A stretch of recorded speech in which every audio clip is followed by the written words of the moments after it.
Você foi contratado aqui no Canadá e não sabe nem por onde começar com aquele formulário que te deram referente às deduções em folha? Esse vídeo é para você. Hoje nós vamos falar um pouquinho sobre o formulário TD1 e as suas versões provinciais. Então, no caso de Alberta, TD1 AB, no caso de British Columbia, TD1 BC e por aí vai. Cada província tem também o seu formulário provincial. Sabe por quê? Que nós temos 2 formulários, então, para preencher quando nós somos contratados? Porque a maioria das pessoas não sabe, mas o income tax, que é deduzido na folha de pagamento, nós pagamos dentro dele está embutido a porção federal, que nós pagamos ao governo do Canadá federalmente, e também a porção provincial. E é por isso que é super importante, porque as províncias elas têm alíquotas diferentes. Então nós temos a alíquota federal, que ela é unificada, obviamente, para o Canadá inteiro, e daí, a partir daí, cada província tem o seu critério de isenção, a renda de isenção, acima da renda isenta, alíquotas diferenciadas, e aí vai depender da província na qual você está morando, ou que você foi está contratado, enfim. Eu vou explicar isso um pouquinho no final, essa questão aí de província e como influencia, e o quão é importante também você se atentar a isso quando estiver preenchendo o TD1, combinado? O TD1, como está aqui na tela, ele é para você informar o seu empregador quais são as deduções que você já tem garantidas no seu tax return, que você prepara todos os anos em março e abril, e que você já quer aplicar neste momento na sua folha de pagamento para deduzir menos imposto na fonte. Ou o contrário, você pode dizer para a empresa: "Olha, eu sei que vou pagar mais tax o ano que vem, então eu quero que, por favor, vocês aumentem a minha dedução neste momento, para que eu não tenha que pagar quando fizer o meu tax return".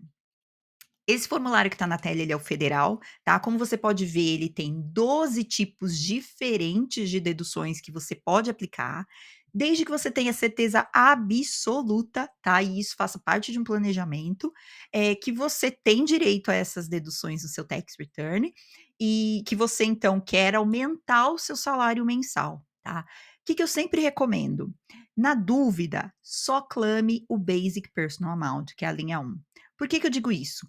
Se você não tem certeza de que os outros créditos você realmente vai ter necessidade de utilizá-los, primeiro ponto. Segundo, você vai ter acesso a eles, você vai ser elegível a eles. Terceiro, nada na sua vida vai mudar durante o ano. Se você não tem essa certeza, clame só o Basic Personal Amount. O que que isso significa? Você vai ter menos salário mensal, porque o desconto vai ser o necessário, né, o que seria, necessário para uma pessoa sozinha e sem nenhuma dedução, a mais, mas em compensação você vai restituir imposto, quando você aplicar essas deduções no seu tax return do ano seguinte, tá. Eu já vi muitos casos de pessoas que começam a ler, começam a preencher: "Ah, eu acho que eu tenho direito, eu acho que eu tenho direito, eu acho que eu tenho direito", e aí a conta vem quando faz a declaração de R. Então eu sempre recomendo, só preencha linhas extras no TD1, extras da 1, né, além da Basic Personal Amount, se você tem certeza absoluta e tem uma pessoa que te assessora com relação ao cálculo dos seus impostos. Como vocês podem ver, erros comuns que eu acabo sempre vendo, pessoal que preenche o tuition, só que coloca o valor que o valor total e não necessariamente no primeiro momento. Aqui no Canadá você vai precisar o seu crédito de tuition. Às vezes é mais vantajoso que você guarde esse crédito para quando você estiver ganhando mais. Outra questão sempre é a questão do spousal amount, que aqui no caso federal é a linha 7.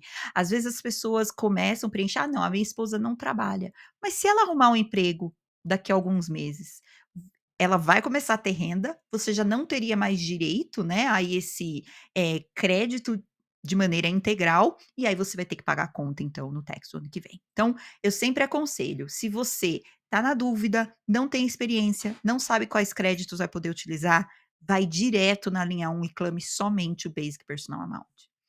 Mas eu falei também que a gente pode aumentar um pouco a dedução. E como funciona isso? Se você olhar na parte de trás do TD1, ele pergunta para você: "Olha, eu tenho mais um empregador ao mesmo tempo", o que é muito comum.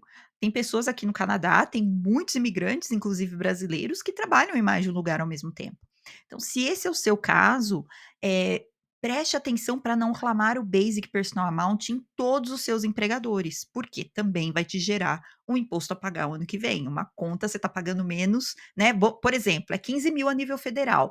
Se você clama 15.000 neste empregador e neste empregador, você está tendo basicamente 30.000 de renda isenta, o que não é o caso.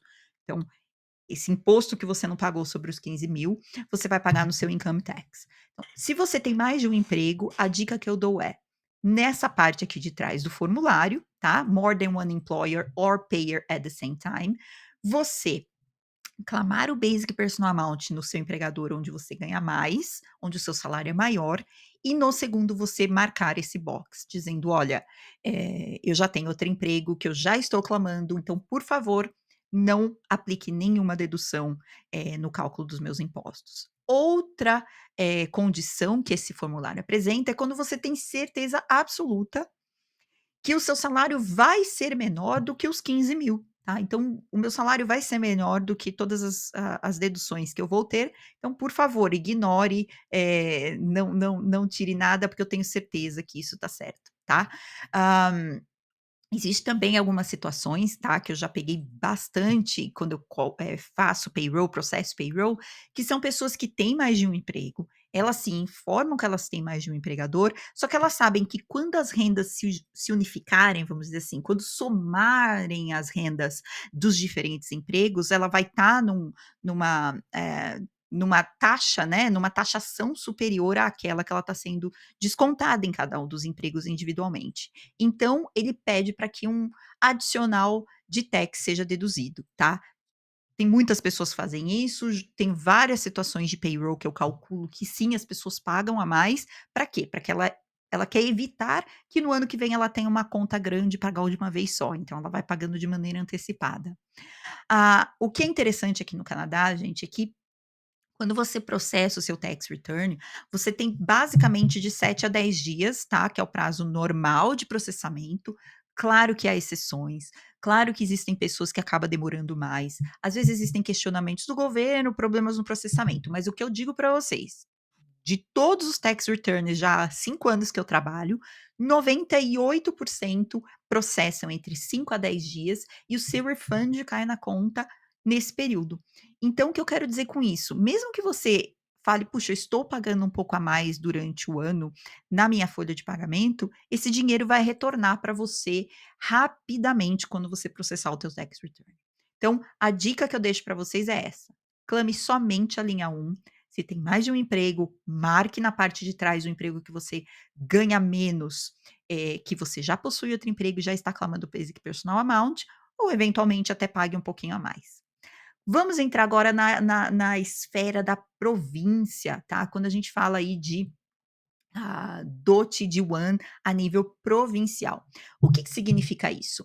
Eh, Todos nós, quando nós calculamos, né, a folha de pagamento e pagamos o nosso imposto, vem no nosso pay stub, no nosso olerite escrito income tax. Algumas empresas sim, elas fazem o breakdown, né, elas mostram quanto é a porção provincial e o quanto é a porção federal, mas outras empresas não fazem isso, tá. Então você está pagando sim o imposto da província e o imposto federal. Mas às vezes o que acontece? Agora com essa questão de trabalho remoto, você poder trabalhar em qualquer parte do Canadá, existem pessoas, por exemplo, que estão morando em British Columbia, mas trabalham para empresas de Alberta, ou em pessoas que trabalham aqui em Alberta, mas para empresas de Quebec. O que que é importante você observar se esse é o seu caso? Você vai pagar imposto pela província que você mora no dia 31 de dezembro de cada ano. Ou seja, no income tax do ano que vem, se você mora em Alberta, você vai pagar imposto por Alberta, você vai pagar a alíquota de Alberta se você morava aqui em 31 de dezembro. E muitas vezes, se a empresa é sediada em BC, ela está fazendo as deduções, calculando, claro, por BC. Então o que que pode acontecer? Pode acontecer de você ter que fazer uma compensação tributária, tá. E dependendo da província, por exemplo, em algumas faixas de renda, Alberta pode ser uma alíquota maior do que British Columbia, então você vai ter que pagar a diferença no seu tax return. Então eu sempre aconselho, se você esse é o seu caso, você trabalha remota para empresas de outras províncias, confira se o formulário TD1 que eles estão disponibilizando para vocês é da província onde você mora. Se não é o caso, procura um especialista em tax para te ajudar a fazer esse cálculo, para que você não tenha essa surpresa no seu tax return. Eu digo que o maior, o que é mais difícil a compensação, tá, é quando a gente fala de qualquer província com relação a Quebec. Quebec, diferentemente de todas as outras províncias canadenses, eles têm o órgão, deles, né, de Quebec, que chama Revenue Quebec. Todos os impostos provinciais são pagos diretamente para o Revenue, e o CRA não tem um acesso, ao revenue e ao que foi declarado e ao que foi retido na fonte, de uma maneira streamline, vamos dizer assim, né, de uma maneira integrada no sistema. Então, às vezes, demora um pouco mais o processamento de tax returns quando a pessoa mora em qualquer província aí de língua inglesa aqui, né, de fala inglesa aqui no Canadá, mas trabalha para Quebec. Então, é outra coisa só para ficar atento. Se você está trabalhando remoto para outra província, perceba qual é o TD1 que a sua empresa entregou para você, se é da província que você mora ou da província onde a empresa está sediada e esteja preparado para isso. E é isso, gente. Se tiver qualquer dúvida, é só postar aqui, nos comentários. Nos vemos na próxima.